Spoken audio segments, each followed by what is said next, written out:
Good morning everyone! Andito tayo ngayon sa kahabaan ng Friendship Road along sa Barangay Sabang, Naik. So today bibisitahin natin ang katatapos lang na finish project namin, ang Pagsibol Southwest. Para yung mga client namin na interested kumuha sa bagong project na bubuksan sa Barangay Muson, Naik, para magkaroon kayo ng idea kung ano-ano magiging itsura ng loob ng village. So malapit na tayo.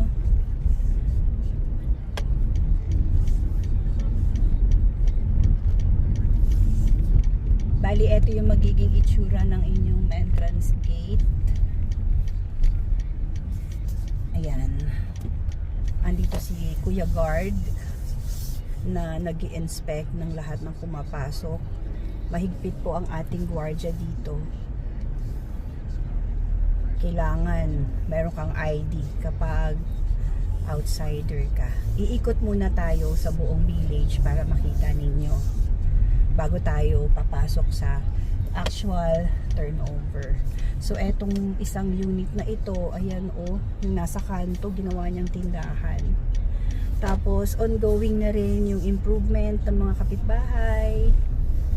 Lahat ito ng mga units ay turnover na sa mga homeowners. So papasyalan lang natin. Na turnover namin ito this January lang. Ito ang ganda ng ginawa niya. Sinagad niya ng corner lot kasi siya So marami na rin nakatira dito kahit January lang namin ito na turnover. So marami kaming clients ang naka-avail dito. Ito ang iba pang units. So magiging ganito ang itsura ng kabuuan ng inyong village once na makalipat na kayo dito sa bagong bubuksan.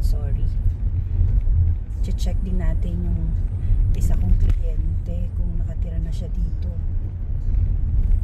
Eto, ang ganda ng kanyang ginawa. Yan, may mga gumagawa. Kaya lang wala dyan yung may-ari kasi wala yung kanyang kotse. Kliyente ko yan. Karon, ito yung mga kliyente mo sa kabilang side. Ito yung kliyente Client ko yan. Lahat halos ng corner dito. Kliyente ko. Ang ganda ng pintuan niya. Oo, basta maganda yung document. Malinis yung document. Malaki ang sahod. So, nabibigyan siya ng priority. Ito, mga kliyente ko din yung mga yan. Ito ma'am, sa kapatid dito Oo. Diba? So dito rin nakatira si Pat, yung isa nating agent. Saan ba yung bahay ni Pat? So mamaya, ipapasok ko kayo sa loob ng model unit. Eto lang muna for the meantime. Bye!